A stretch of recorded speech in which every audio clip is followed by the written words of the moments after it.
Hello everyone, my name is Ravi Mishra and we are talking about X. So yeah, that's the topic of the next half an hour, talking about UCS X-Series and innovation with the UCS X-Series.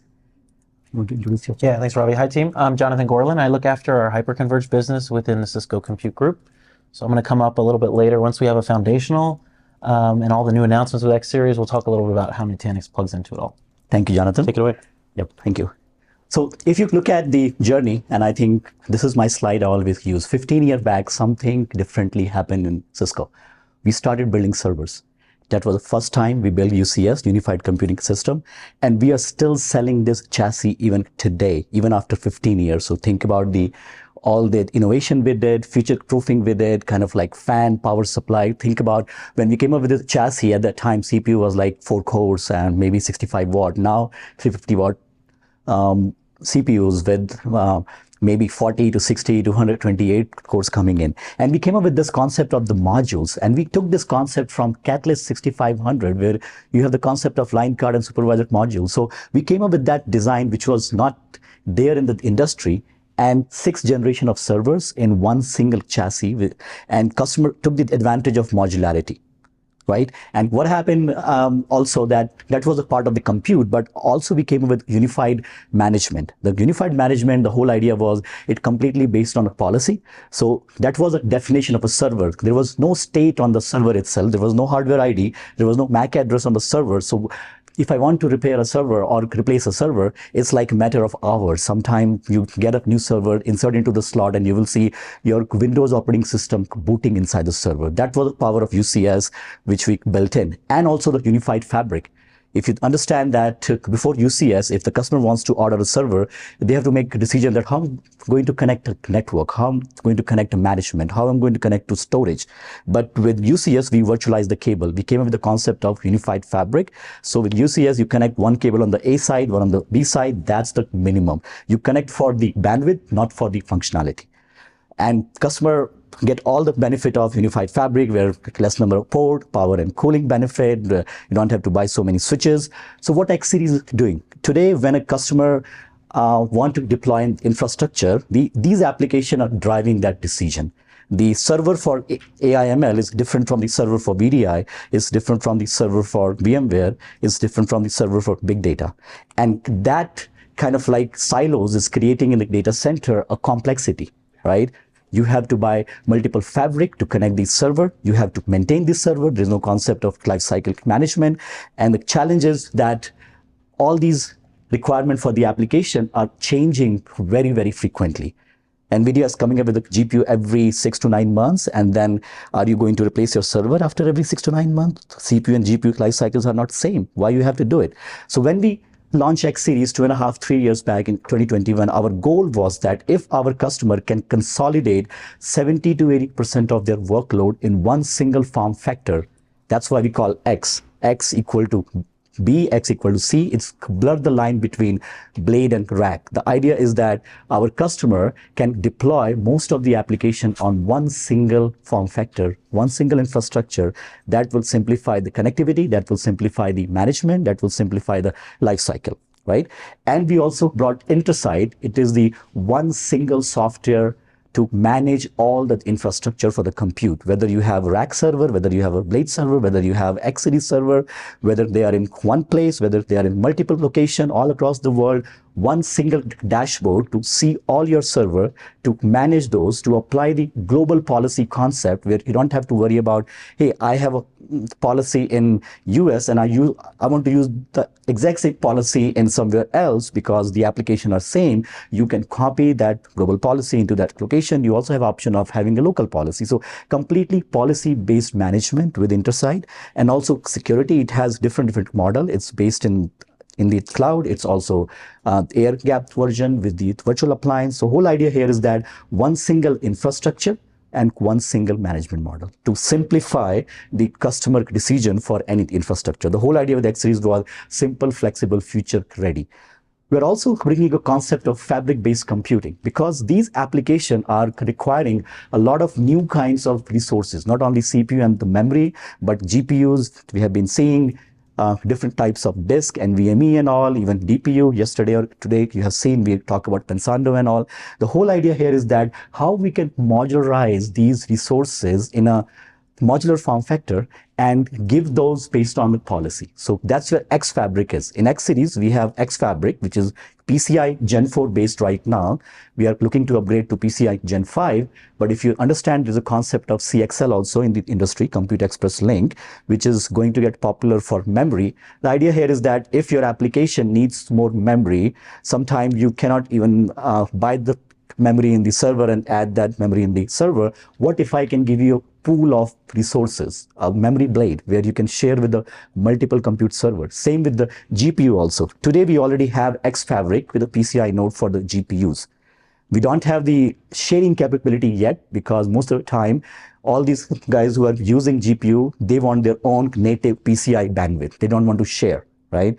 But these GPU resources are not cheap, right? And that's why we are looking into how X Fabric based technology can give you the resources where you can attach those based on a policy and also on demand and even give it to somebody else. So it's like a AI as a service concept, which IT definitely wants. They don't want to have these 8 GPU servers sitting idle, nobody's using it. So the whole virtualization and how UCS came up with virtualization concept is leveraging the compute infrastructure to its extent. And we are doing the exact same thing. Our goal is that with this model, we can give them the GPU with a different vendor. And this will be based on PCIe. And if you look at like NVIDIA has GPU, Intel has GPU. So today we support Intel, NVIDIA. Our plan is to support AMD also in future. But the whole idea is that it's vendor agnostic. It's based on the standard technology, PCIe, but it has a modularity built in. And we are seeing a lot of customers already buying this. This is available from the last 2 years, so it's not new. We are looking into how we can increase the GPU density, how we can provide newer interconnect technology in this model, but all based on the module, so our customer can easily upgrade. They don't have to rip and replace in that case. Okay. I also want to talk about the X-Series Direct. That's the second innovation we did. After the X Fabric. If you look at the compute requirement at the edge location, right? If you go to any warehouse, any hospitals, the requirement for the compute and storage is increasing because AI/ML inferencing, as you know, where you generate the data. You generate the data at these locations. So you have to store the data also at those locations, right? And you also have to get the intelligence that what is meaningful data, which you have to copy back into the data center or into the cloud. So in terms of the edge definition, Cisco has a lot of definition of edge, right? I mean, SASE edge, app edge, enterprise edge.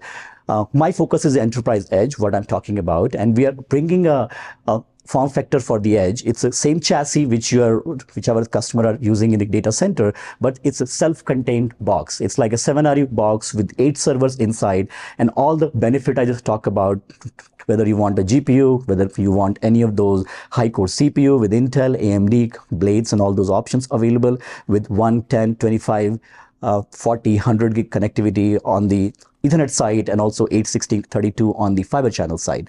The benefit is you can use the exact same policy which you're using in your data center into these locations. So we have customers like warehouse and hospitals. They only have like 2 or 3 servers, but the requirement for those compute are increasing at those locations, and they want higher CPU, they want GPUs and all. We are providing almost like a branch in a box, data center in a box kind of solution. It can connect to anything Nexus 9K, ACI Leaf, wherever you want to connect to on the top of the rack, because it has all these options available.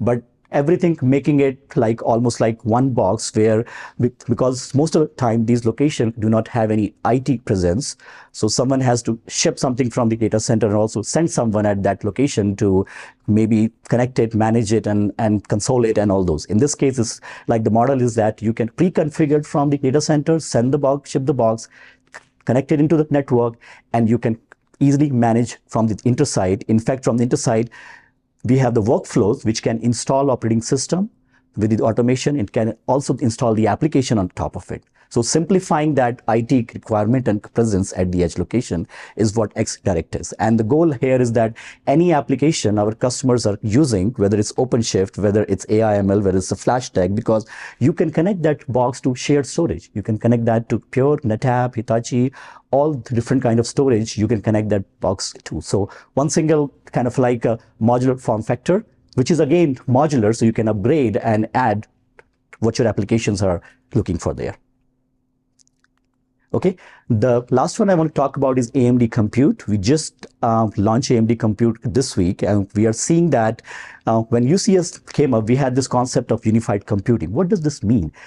As I said, M1 server has 4-core CPU, but what our customers saw, they actually saw that in one chassis with 8 blades, we are giving them 64 cores, because they are applying the policy on those 64 cores. We also have the concept of UCS domain. That means in one UCS domain, you have 160 server. So literally, you're applying those policy in 1280 core server. That was a one big server in terms of the policy, in terms of the management. So we simplify that concept where you no longer have to manage every server and think about what resources I have inside that. UCS has this concept of pool policy template and the resource pool, where I'm applying a policy configuration on a bunch of servers.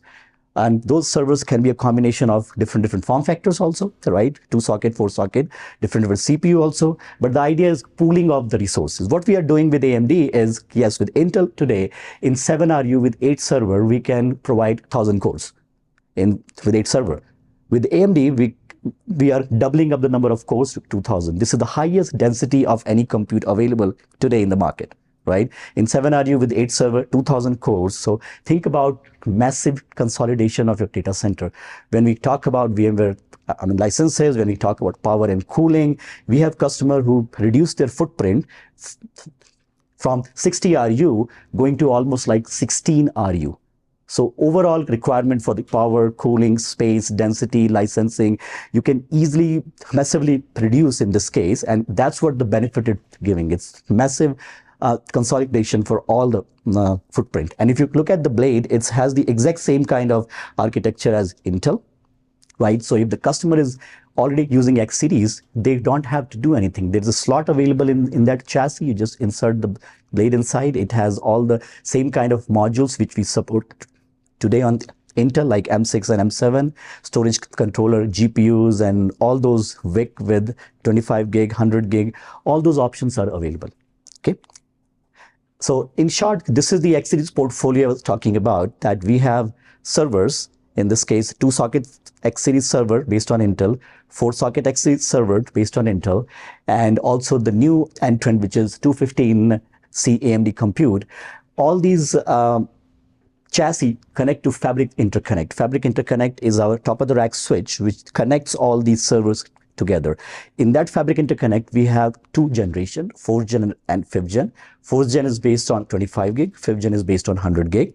And then IFM is an intelligent fabric module, which goes inside the chassis where Fabric Interconnect connects to.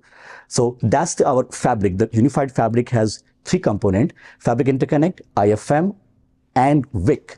VIC goes in every server. VIC is the virtual interface card. It's like your NIC.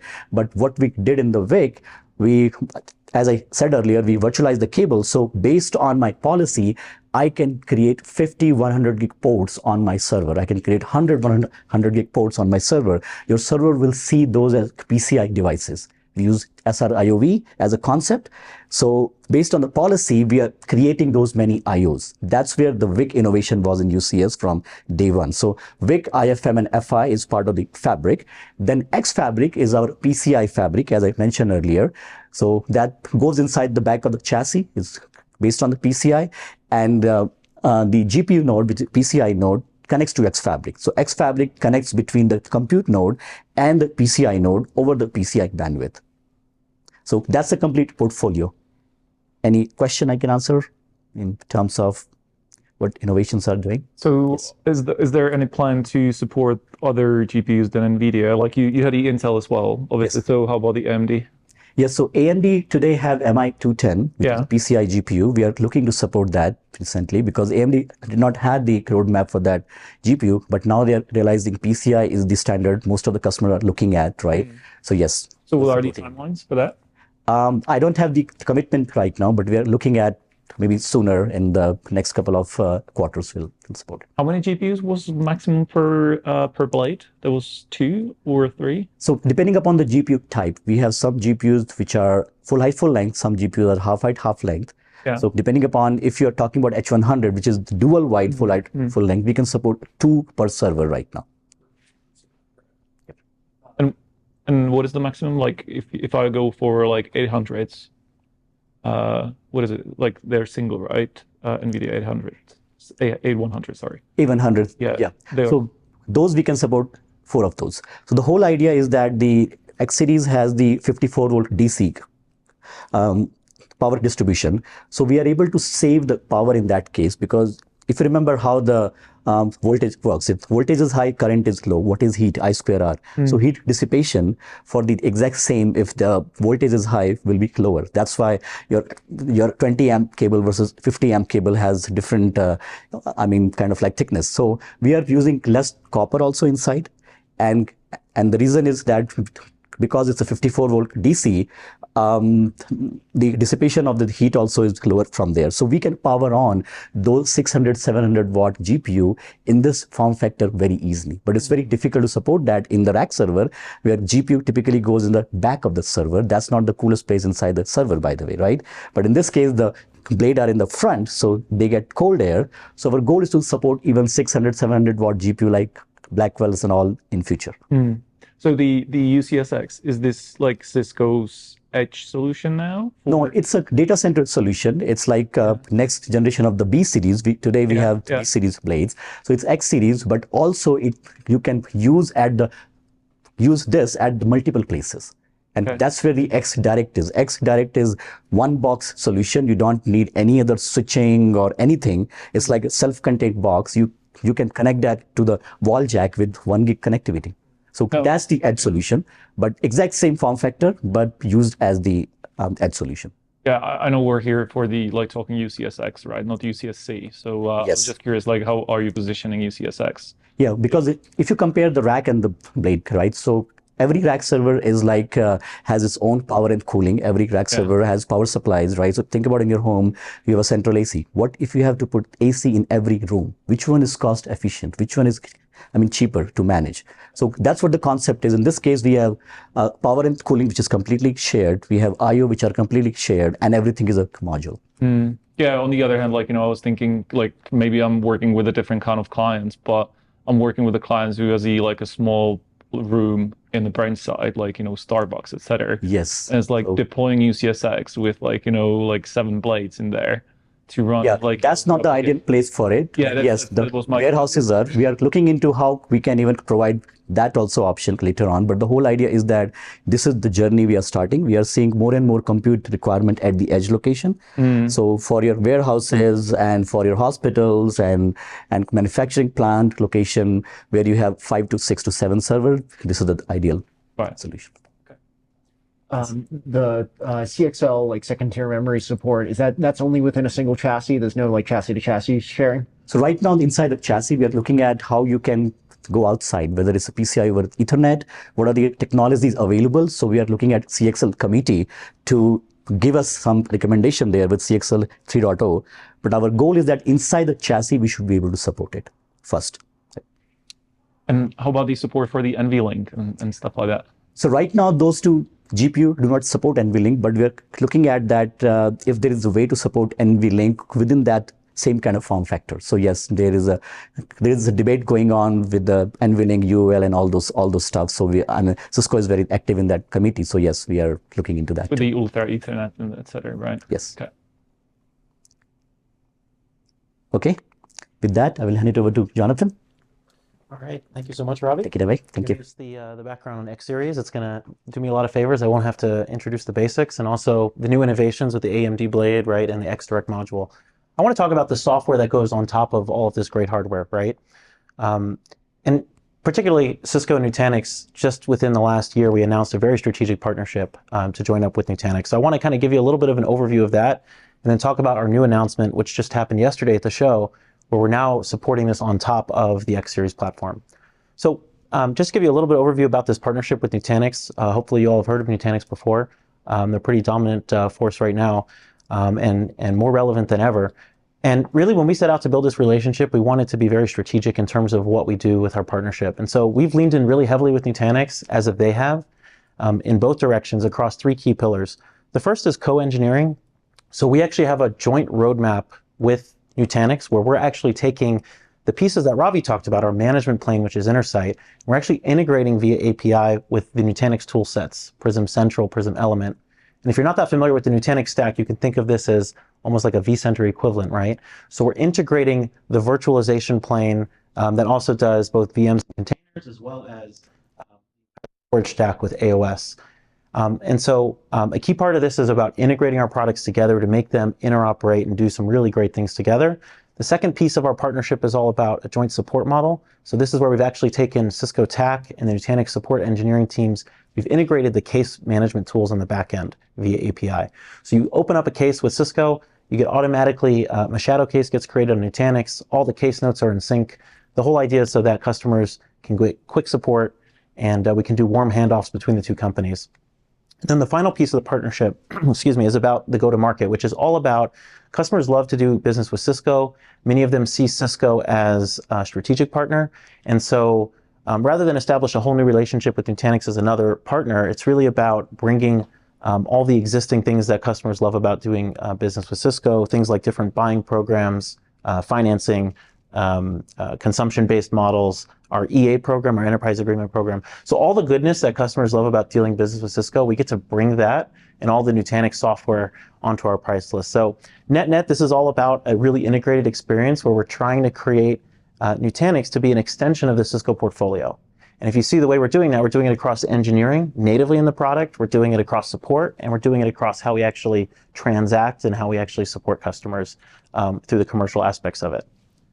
So the big announcement that we made yesterday, of course, we support this already on our C-Series rack mount servers, which we haven't spent a lot of time talking about today. We have plenty of those we can show you on the show floor. It's really about taking all that X-Series innovation that Ravi talked about, and now we get to bring the Nutanix stack on top of this modular architecture.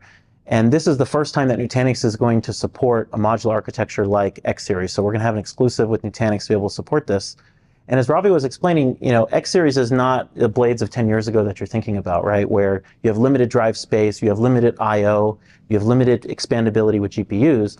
Now, as was explained a few minutes ago, with the X Fabric, we can bring GPUs in. With these blades now, we have the drive density where we can actually put 6 local disks up to 15 terabytes and 30 terabytes right around the corner.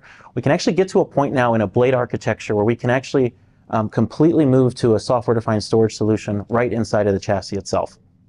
And so what is it all about? Nutanix is all about simplified operations, hyper-converged infrastructure, right? It's all about turnkey, simple, all the automation and all the testing have been done by Cisco and Nutanix. You basically run through a wizard and everything gets deployed and you have a fresh cluster out at the end of the site, at the end of that process. The other piece, we talked about the sustainability aspects. That's one key element that we bring with the X-Series. And then the agility is all about wherever your requirements are going, right? If you need GPUs, you can add those in. If you need to change out and you need to move to a newer generation of server, you can do that. Really about having more flexibility. So if you look at the pieces and parts of what this solution looks like, as I said, it runs already today great on our C-Series rack servers, the pizza box servers. And we don't have a preference if the customer likes rack mount servers. That's absolutely great. But the really new thing that we're talking about this week is all about bringing it on the X-Series. You can see tons of flexibility here in terms of how you consume the storage. So there's a concept of an HCI node, which is when you bring compute and storage together. There's a concept of storage-only nodes, where you can go, let's say you have a much bigger storage requirement than you have a compute requirement. And there's another piece to this, which I'll show in just a few more slides, which is a new compute-only program we're driving with Nutanix exclusively to give you flexibility to right-size your environment, right? If you need just a little bit more memory, maybe it makes sense to have a compute node. If you need a little bit more storage, add the storage.